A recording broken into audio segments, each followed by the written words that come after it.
We have just come to the end of the second day of questioning of the undercover police officer who used the cover name Jason Bishop. He infiltrated Reclaim the Streets, disarmed Dicey, Earth First, campaign against the arms trade, various other related groups like the Wombles. He specifically infiltrated the life of Emily Apple, who is joining me now.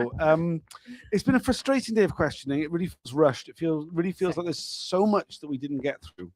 Oh, I mean, to be honest, I'm just angry at this moment in time because there is so much that we haven't covered. There is so many follow-ups to the things that were asked that weren't explored.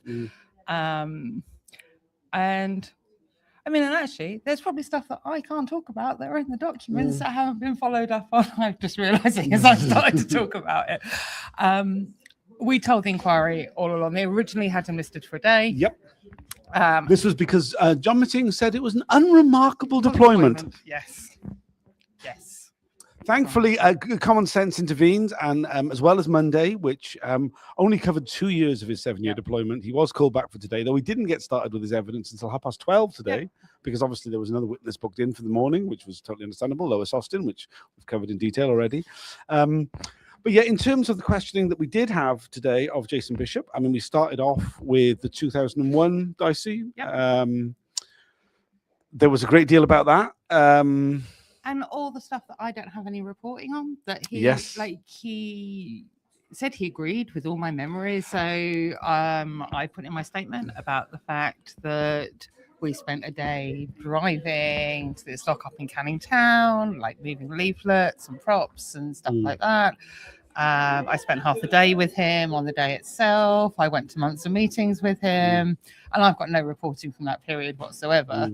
And he was just like, well, yeah, no, I remember that, and yes, I would have reported it, but again, lost reports. I mean, he did very much have a strategy of admitting what was in the reports, not disputing anything that you said. Oh, it's bizarre. I mean, completely. I mean, in fact, there were a couple of times where he started to challenge it, and then he reminded himself of his strategy and went, "Well, I don't dispute. I don't dispute."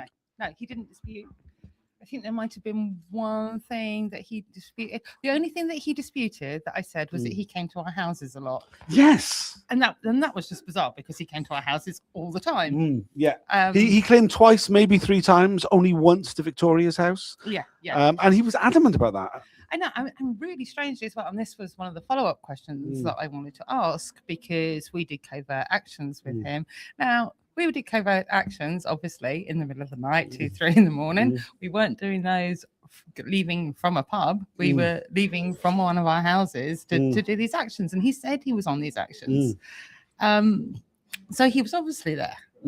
I mean, I've got loads of memories of him being there as well. I mean, it's a strange thing that that was the thing that he was so concerned about. I mean, you get the impression, because I think what he is he has been the most successful of the undercover officers who's given evidence at the inquiry to give the impression of a professionality. He at no point criticised his managers about anything, I don't think. He kind of did with the exaggerations. Oh, yes, he did actually. That was the only bit where there was criticisms, because he was like, oh, well, yes, that sounds like it's exaggerated. That's not something that I would say. Because I had no reason to exaggerate anything. Oh, no, not at all. Not at all. Not justifying his job, his cushy lifestyle, infiltrating all these people's lives. He said didn't commit disorder. No, I mean, he was. It was very common actually to see in his reports that there was no ill intent essentially in certain things that were planned. We saw, and then because we had his raw reports. It seems unlike many of the other undercover officers, he did actually write down his reports in a raw form, which then we've got a copy of. And then there's the process version of the reports. Many of the other undercover officers only delivered reports orally, so we have no trail of them, and they got very angry. He didn't get angry actually at any real point at all. No, and it was very strange, because he just kept doing this thing of like, oh yes, in hindsight, looking at it now, oh, I can see why that might not be appropriate. And I think one of the reasons he didn't get angry was because he was just so accepting of everything. And that's what I wasn't. I really wasn't expecting passages in my witness statement to be read out, and him just agree with them. Yeah. It was just like, okay. So like you like disagree with all the things that your managers have written about your deployment, but you're going to agree with all the things I said. Like, fine, but it's very strange. Yeah. And you do wonder, I mean, because we weren't able to see his face, because it was just the oral testing that we could hear. He was joining remotely. It was very hard to tell whether he was being disingenuous or not in that, and whether it was, I mean, it felt to me like a strategy. Oh yeah, completely. And we can't see him because of whatever job he has got now. And I'm not going to speculate, like we don't know, but it is going to be something within the realms of security services, GCHQ. Like we don't know, but he's a professional at this. Like, yes, he is absolutely a professional at this. He is going to be very cognizant of the fact that he is still working in whatever area he is working, and his reputation wherever he's working. But ultimately, he is a professional, and he was gaming that. Yes, very much. I think it was Flood, one of the managers, who said that he was the most professional of the SDS officers. Certainly, he gave that impression to the chair, who at the end thanked him for his frankness and his bluntness and his willingness to accept that sometimes he was wrong, which was yes, we said about the Dicey 2001. We also had a bunch of questions about Dicey 2003. Yep. The lead up to it more actually than the actual events of the day itself. There was no disorder on the first day of it. Yeah. I mean, I was there. I just remember there being some stuff that did happen. I mean, the thing is we've got reports that talk about it as being notorious. I was going through stuff in the CAT archives the other day, and I think they had something like 10,000 cops on shift over that period. I'd have to find the notes to make sure those numbers are right. But it was a ridiculous number of cops. It was such a huge policing operation. And we're saying these policing operations are informed by their intelligence. Yes. And he's saying no disorder, all fine. But then why did we have that massively repressive policing operation that we had that year? It was quite interesting actually, because he said that his prediction was there'll be between 2,000 and 3,000 people at the event. According to the police reports today, there were 2,800. How did you do such a good job? And what people online have pointed out is that actually, like, the activist reports say there's about 1,000 people there. Yeah. So it sounds more like that the police estimates of the day would to fit in with what he told them, rather than anything to do with the real world. I mean that sounds more likely. I mean, and the saying of kind of like, I mean, Dicey 2003 was fantastic. We had this rolling series of road and rail blockades. Yes. We had delegates that were so frustrated. In the indefensible video that I submitted that wasn't played, there's this lovely clip of this arms dealer walking up the road who is so frustrated he can't get to the SCI. Yeah, I mean, I remember that from the day. It was really good. Like, there were so many good actions. Like, that day was a real, and the thing decentralized ones. It was a decentralized thing. We had all these affinity group actions, and it was really, really successful. And despite Bishop being there, and despite this intelligence that he was feeding back, and yeah, I don't know if I can talk about reports that weren't shown on it. It is frustrating. Yeah. I mean, it is frustrating with that. And I mean, as it currently stands, I've managed not to breach any restriction orders for at least a week. Yay. So let's keep that rolling. Right, if it's all possible. We saw quite a very small glimpse into the events of the G8 2005. Very small. I mean, I said, I turned to you and said there were about 3 minutes of that. I mean, I think it was a bit more than that, but not very much more at all.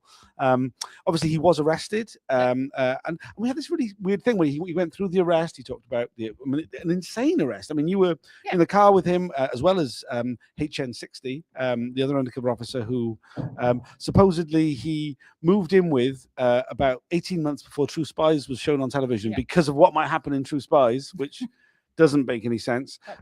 In order to better his cover, it doesn't make any sense either.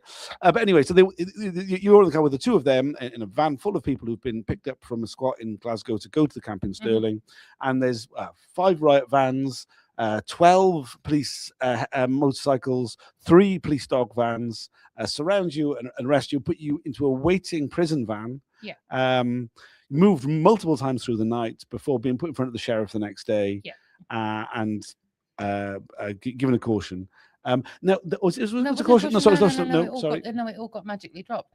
Yes. So that was the bit. Sorry, it was magically dropped, and there was he said, yes, some string. It was a really weird, oblique sort of reference. Oh, some strings were pulled by the Met Police. Oh, yes, very much. Yeah, and then it was just left there, and that was the problem with so much of the questioning. It was just kind of like there was this like admission, and then it was just left, and we didn't explore it. And that arrest, like they surrounded the minibus with cops with riot shields, with their shields against the window. I had my son with me, who was 14, 15 months at the time, and I was shouting at them, I've got my baby in the van. I mean, luckily he was like pointing at the dogs, going, "Doggy." But it was the most ridiculous intelligence planned arrest, and it was targeted at the Wombles. And yet we were all told we were going to be remanded. I was still breastfeeding my child. I remember saying to this lawyer who came to the cells, I can't be remanded. I was driving a minibus, going back to my child. And she was just like, "Oh, there's nothing I can do about it." They very rarely, like he said, we weren't charged. We were charged because we went to court. It's very rare that they charge at petition level. There's no way you're going to get bail on this. And then suddenly we were just, and people doing court support said there was this massive police presence at court, a massive security for people to get into court. And then suddenly we were all released without charge.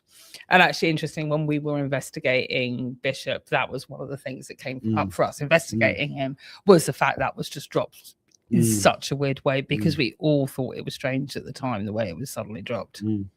Yeah, I mean, talking about your son, we saw a lot of reports today about his birth, his naming, key events in the beginning of his life. There was a lot of reporting about him by Bishop.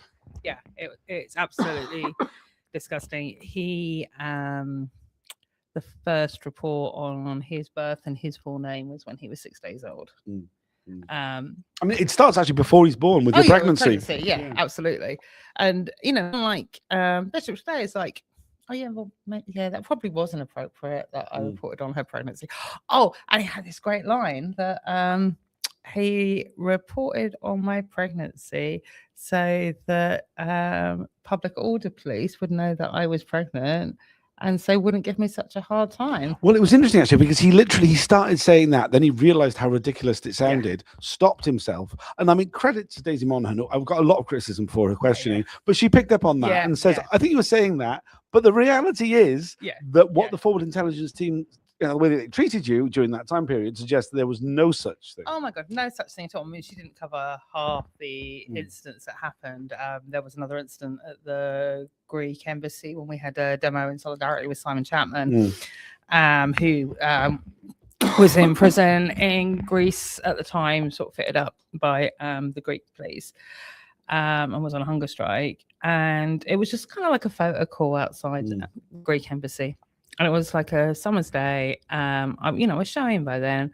I went to sit in, there was a little park nearby, just around the corner from the embassy. I want to sit in the park just because it was hot. And I thought, I'll go back when we're going to have photos. I had a few friends with me. Fit and load of TSG came into the park, targeted me specifically. Like, "You can't be in this park. You can't be in this park. You've got to leave. You've got to leave." And then physically dragged me over the road and back into the pen. Didn't do that to anyone else whilst I was pregnant.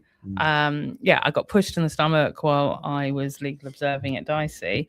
The criminal intelligence report that I've got that they didn't put to him, the FIT teams used the phrase, "Oh, she was making a great play out of being pregnant." As if there was somehow some sort of like way you could. What the fuck does that even mean? I can't even begin to unpack that. What a load of old shit. We had this thing about like me not going on the kind of main day of protest, and that was because, like people said to me, other people might be able to do this, but the way you are targeted, it's not safe for you to do this when you're pregnant. I agreed with them, but it was like it was a specific thing around the way that I was targeted that meant people said that to me. Yeah, I was there. I remember being with you, and like it just, and I remember thinking at the time, it's like, what is it about Emily? Like, because no, it was nothing particular about the way you behaved on protests or anything like that. But it was like a visceral hatred. Oh, it really was. I've always, like, some of what I've always put it down to is I work across a lot of different groups, and I've always worked to try and bring as many groups together as possible. And that goes so much against the divide and rule thing of the cops. And I think I've always put it down to that, but I don't know. We did. We saw like some reports. So there was one in the further questioning where it was claimed that you were planning to do some direct action criminal damage and was expecting to be arrested on a Stop the War march in Parliament Square. I think anybody who's ever been on a Stop the War march in Parliament Square knows the opportunity for that would be very limited. Yeah. Very, very limited opportunity, and actually, like, just so little point, And then we see the follow-up of the forward intelligence teams going, yes, because of this intelligence, we followed her everywhere, searched her, and prevented the criminal damage. Like, what the fuck? All non-existent. And it was quite funny as well, because like he agreed with my assessment of like, well, if I'm going to go do criminal damage, I'm going to go and do targeted criminal damage, when I'm not going to get caught. Quite, yeah. Yeah, it really doesn't add up. One of the things that you put to Bishop, which he really sidestepped, didn't answer, was this idea, this point that the time at which you started hanging around with them a lot was the time when the forward intelligence teams really took disliking to you and started targeting you specifically repeatedly. Yeah, it was just around the time that I first started getting to know him. It was at Dicey 2001 in particular when I first started getting followed, like that when it started getting really, really intense. And then in the sort of couple of months before that, I started noticing them know who I was a bit more, but it was that Dicey 2001 when it really, really intensified. And it's interesting actually, because when we heard from Boylan, we got the impression that these were rival units. That in fact the fit were there because public order didn't trust the intelligence they were getting from the special branch, so they had their own unit set up to get intelligence a different way. But this really reminded me of why I've always thought that, in fact, when we first learned about the spy cops, I was like, of course, they were feeding information to the FIT, who were then targeting people in a really thuggish way.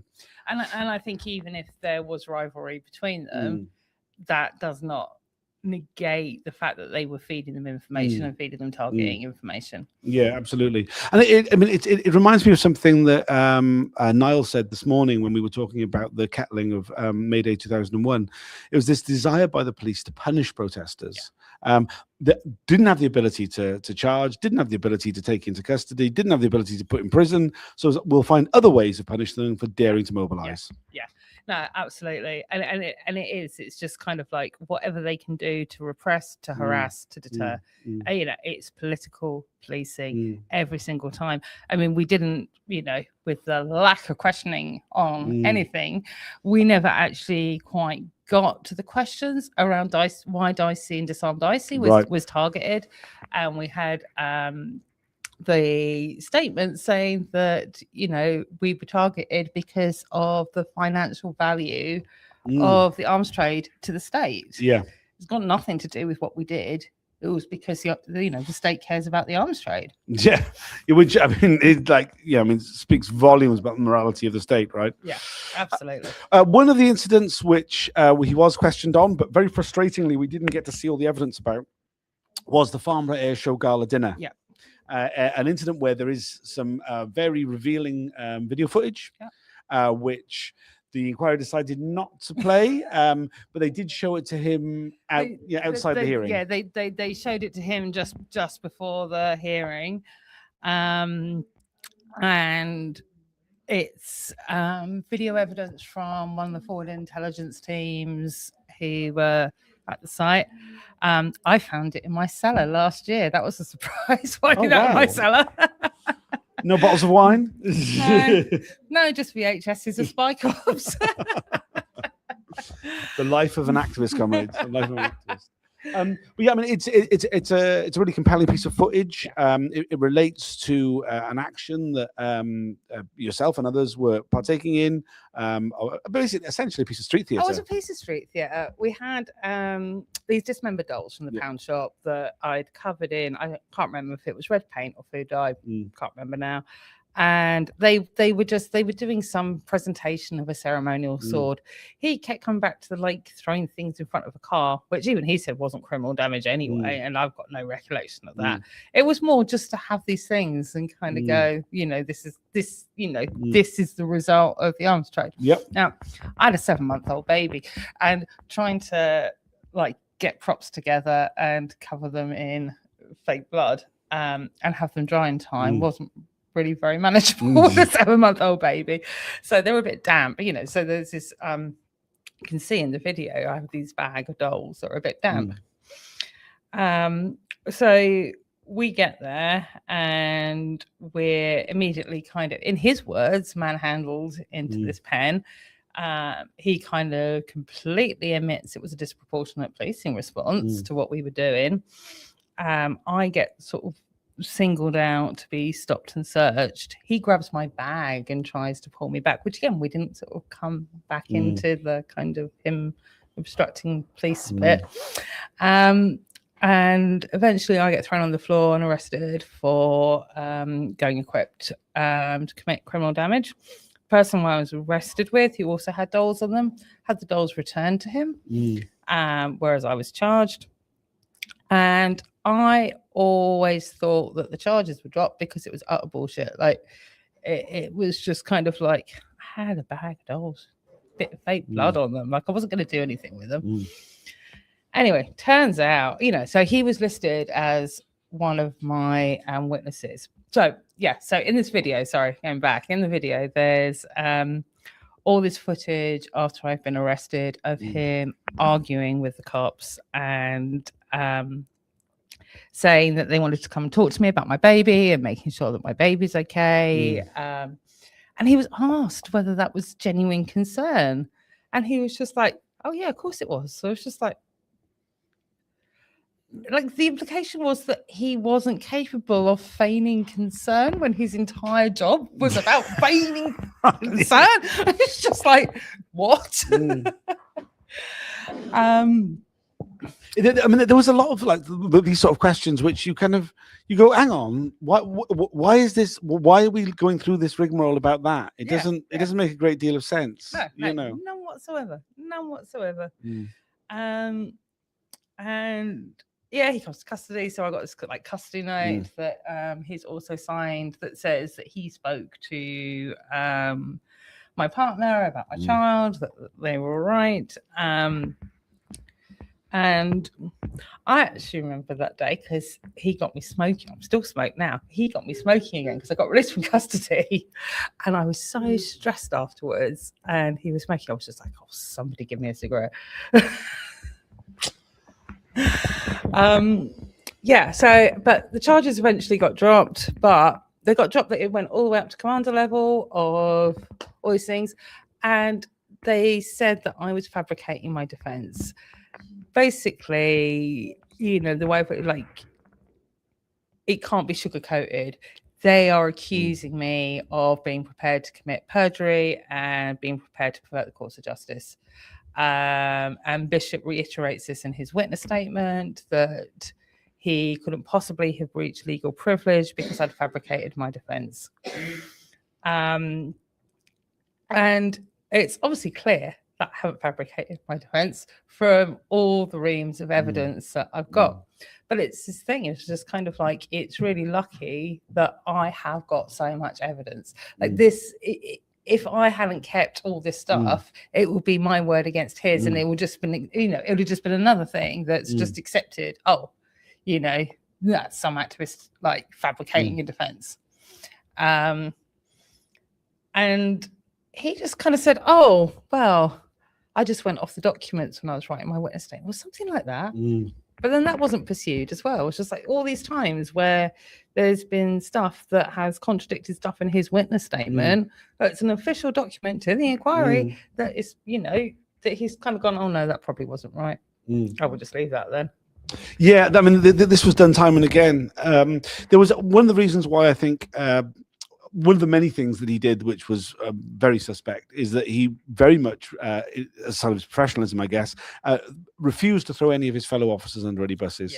I mean, we kind of forgot now because it was one of the first things he was questioned about. But the whole fact that he was fully aware that Jim Boyling was in a relationship with Rosa, which he tried, which, I mean, he'd already admitted on Monday that he was aware because of phone calls to the office about it. But yet, when he's talking about the interactions he had with Jim Boyling later on, he's like, oh, I didn't know. And is that, well, you did have an inkling? Oh, yes, I did have an inkling because of that, but I didn't bring it up when I was with him. And the questions about the way in which he interacted with the NPORU officers that he met in the field. Obviously, he was deployed at the same time as Rod Richardson, as Mark Kennedy. And his claim that supposedly he treated them like other activists, that nobody told him they weren't undercover officers, but he worked it out. Oh, yeah. Cool. Of course he did. Don't be so cynical. Of course he worked it out. Yeah. I mean, it seemed very clear to me. I mean, particularly the way in which he responded to things in the reports. Just kind of go, oh, if it says in the report, it must be true. Yeah. I mean, it doesn't wash for me. Oh God, there was no credibility there whatsoever. I mean, it didn't help. So there's this incident at Kingston Green Fair where after Boyling's deployment, where he's seen with Rosa and Bishop sees him, and then Bishop has his meeting, you know, Boyling asks to meet him afterwards.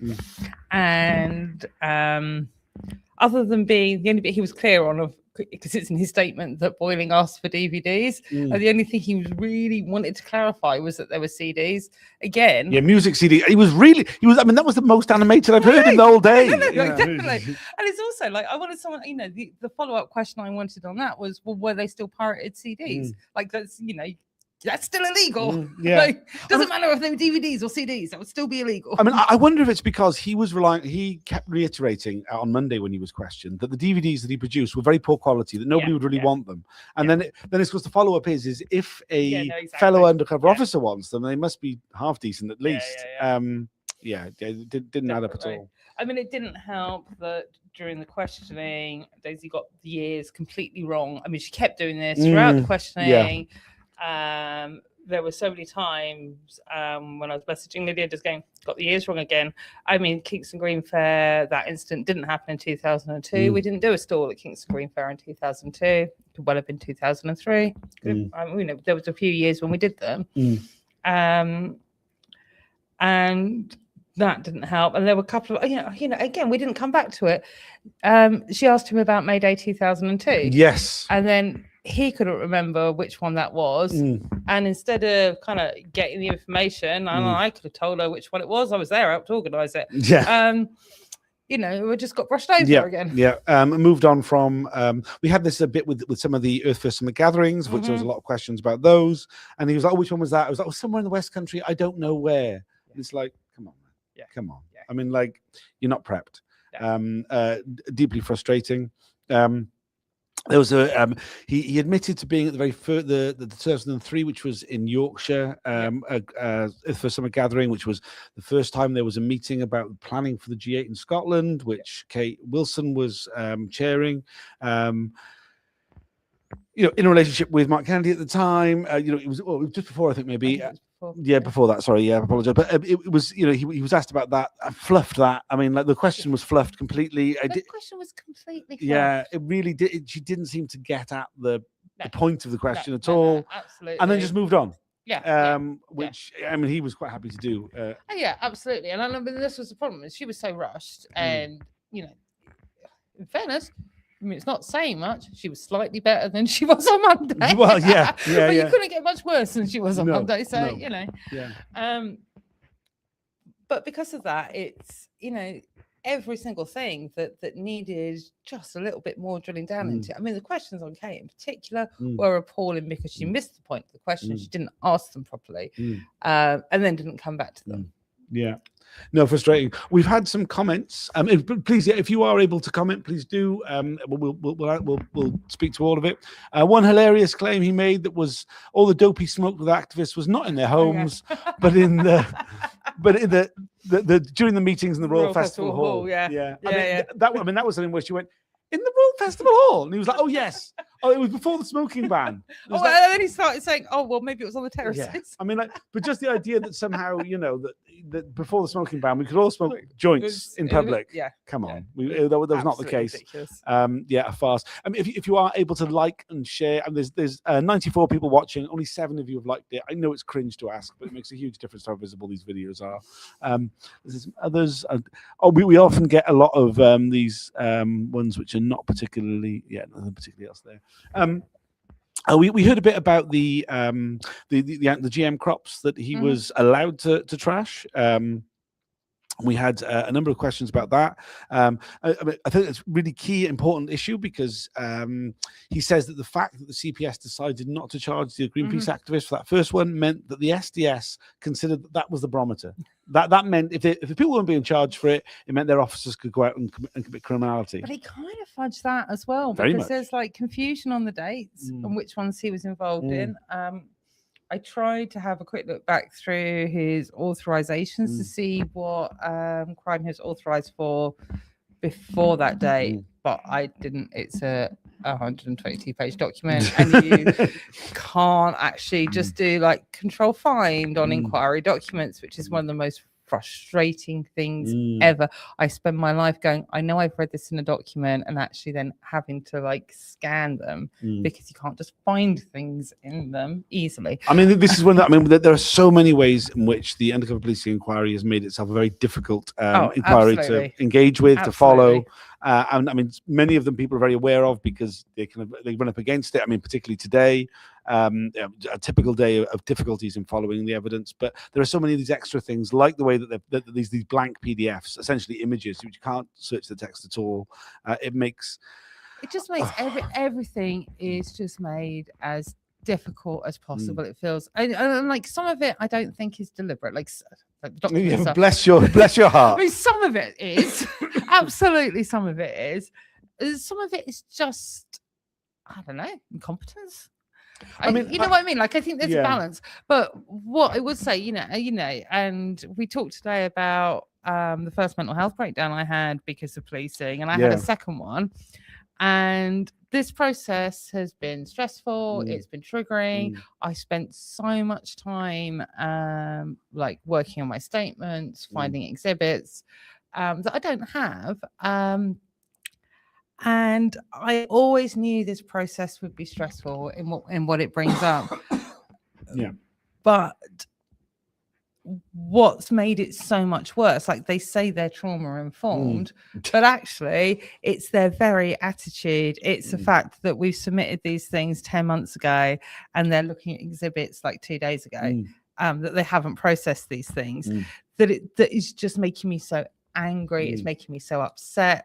And it would be hard enough sitting in a hearing room, hearing an undercover officer talk about my mental health, talk about the fact that he reported on my baby, and some of the really personal stuff that's come up. But in parallel to that, I'm dealing with all this anger at the inquiry about how they've treated us, about the fact that, and even down to like who they've called to give evidence, like all the people missing, the voices missing, like Dave's not giving evidence, we're not hearing, like blacklisting was brought up like in like 10 seconds today because I'm on the green list. And which he'd never heard of before. Yeah. Allegedly, supposedly, what has been described as the foremost source on environmental action in the UK. I've never heard of the Green List. But again, there were no follow-up questions. Like we know the links between the SDS and blacklisting, and he just went, "Oh, I hadn't heard of that," and then she left it. Rather than asking those follow-up questions about the people. I mean, but But it's the fact that, I wasn't affected by it. I just happened to be on the list. I didn't lose my livelihood on it. And they're not hearing from the people who lost their livelihoods from it. And that is absolutely disgusting. I mean, it's an absolute disgrace because, I mean, the inquiry it basically relies upon the free labor of those who were spied on in order to formulate the way that it does the inquiry. Then when people go through all that trauma of reliving this horrific thing that happened to them and doing the work, they cherry pick from it and do a slapdash job of using it. It is incredibly frustrating, and it's totally understandable why huge numbers of people decide that they don't want to engage with the process. Oh, absolutely. I mean, I keep questioning why I'm engaged with this. I'm just like, I'm feeling all this anger and upset. I'm having nightmares. I'm waking up in the middle of the night. Why am I putting myself through this? And I was just like, well, I got this far now.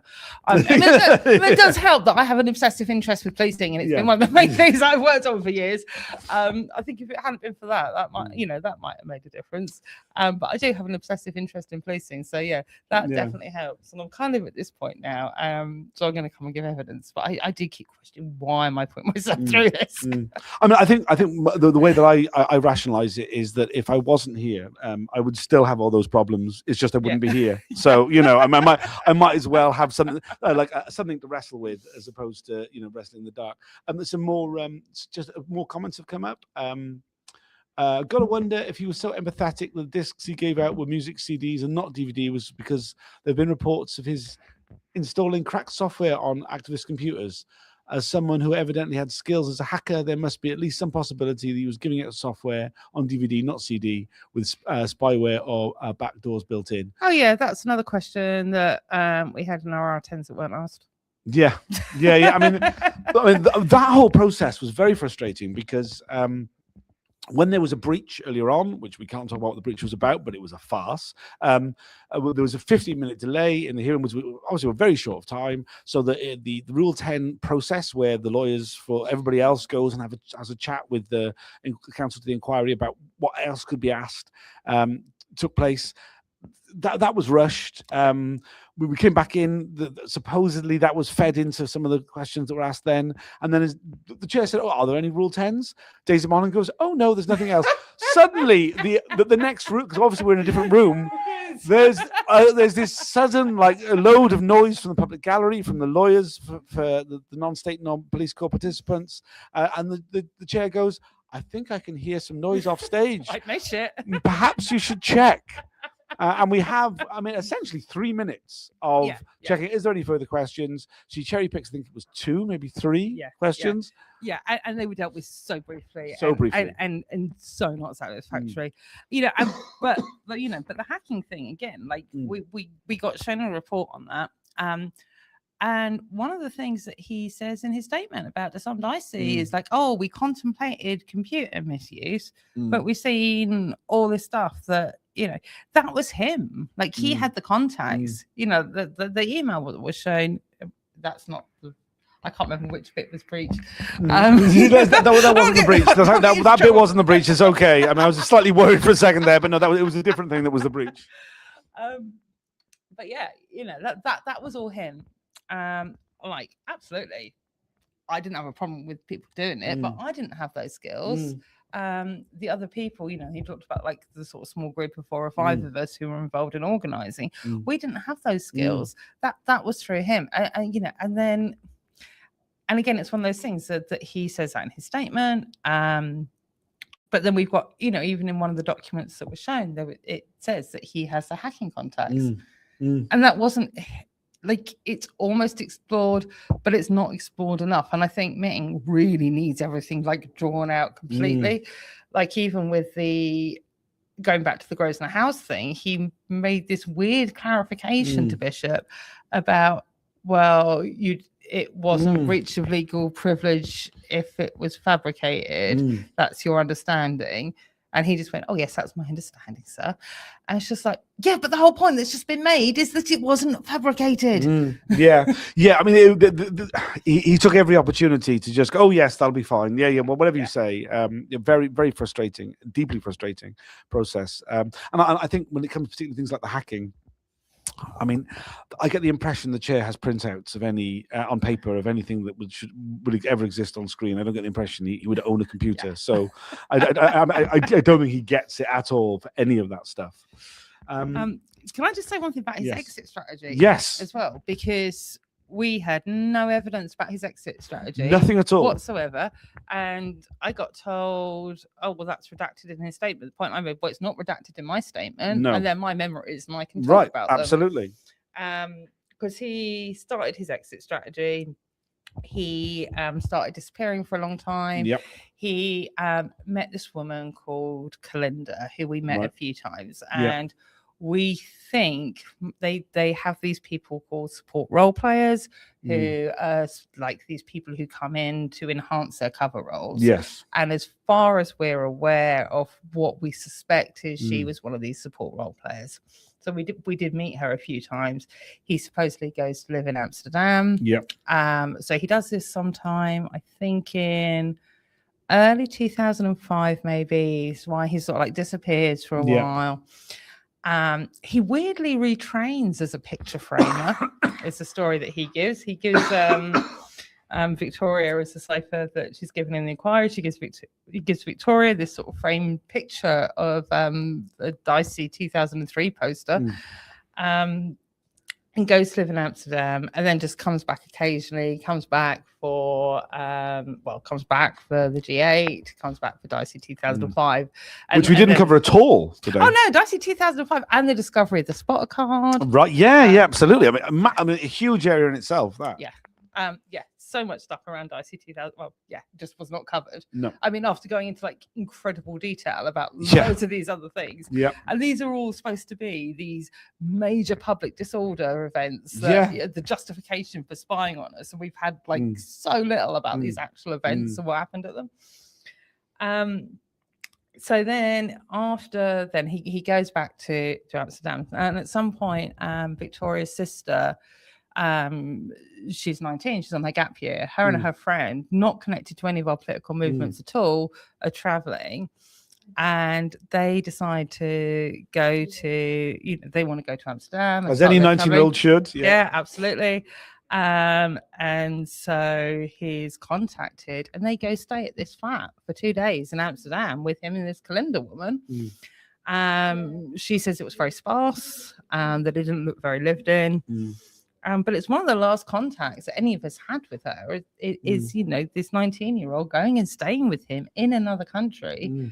And there's no reporting on this. We're not going to discuss this. We're not going to say, is this appropriate? How disgusting this was that you let a 19-year-old come and stay in your flat with her friend. And then after that, with the contact sort of slowly drops out. Similar story to a lot of the other spy cops, in that kind of emotional manipulation. I think especially with me, given my child was still small. This woman, Kalinda, supposedly had a miscarriage. Her father was dying. That's why there was like a contact. It was all this like, we were all feeling like really sorry for him, really worried about him, really concerned. He also used his arrest at the G8 to enhance his exit strategy. He told us that she was really unhappy that he got arrested, that, he had to be like really careful because of how she felt about it. And then just like totally disappearing. But yeah, apparently we don't get to talk about that. This is the insane thing the inquiry tries to do. It goes, oh, that stuff's off limits. It's like, no, this is our lives. Well, exactly. You can't redact my memories. Yeah. I'm sorry. You can fuck off. You can't do that. Yeah. You can say it with. Stuff we're not allowed to know about, but Yeah, like certainly, there's nothing that we can talk about that's come from the inquiry, that's come from the documents that we're not allowed to know, of course. But these are things we know because we lived them. Yeah. So.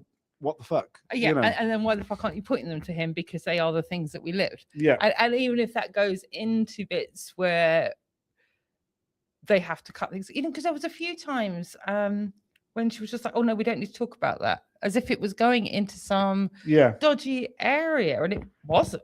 Right. Yeah. really, really bizarre. I mean, you get the impression there are always topics which the inquiry has decided it doesn't want broadcast. Yeah. And for that reason, we have closed hearings. Yeah. And they are subject to restriction order. I sit there without being able to use my keyboard, or if I am, there was a section of today that was enclosed. I managed to report on it without using anything about I made some jokes about the fact he couldn't bloody recall anything as usual. I mean, this is generally, there's always the opportunity to say something, even if you can't say that very much. None of that. It's this process essentially is about getting to the truth of what happened. That doesn't appear to be done, in my opinion. No. I'm sitting here. I'm still remembering topics that weren't put to him. So I had a massive civil claim against the victim for harassment that he would have been a witness for. And he's already described some of the things that they did to harass me. And one of the reasons my claim failed at the time was that the cops denied that there was like a single controlling mind. So there wasn't a case of harassment that they could prove. And now with the inquiry, obviously know that there's all these links between all these units and how I was targeted. But there were no questions about that. We touched on Fairford very briefly. Again, very briefly. The Fairford coaches, there's so much of that. Yeah. Sorry, we've been talking for such a long time. No, it's fair enough. I was like exploding. No, it's fair enough. It's absolutely fine. I mean, the Fairford one's really interesting because there is some reason why all the questions were like, no dates. There's no need to. And what was it? His extract. Was it very strange. Very strange. What was the word that was used? Something. I'll be honest. My mind is slightly mush. It's been a fairly long week. It's been a fairly long day. We have been doing this broadcast now for over 45 minutes. Is there anything particular you'd like to add? The inquiry needs to recall him. That was not good enough. I agree. I have written a very, very, very detailed statement. There is a lot of evidence of that wasn't put to him. I know there's a lot of call participants who have a myriad of issues that they wanted to put to him. We've waited 11 years to get to the point where we are hearing from these fuckers that spied on us, that infiltrated, that reported on our children. It is simply not good enough to say there isn't enough time when we're not covering stuff. Saying this very loosely because I don't really believe there's any justice in this inquiry. No, there isn't. There were to be any justice in this inquiry, or in Britain at all. Yeah. Fair.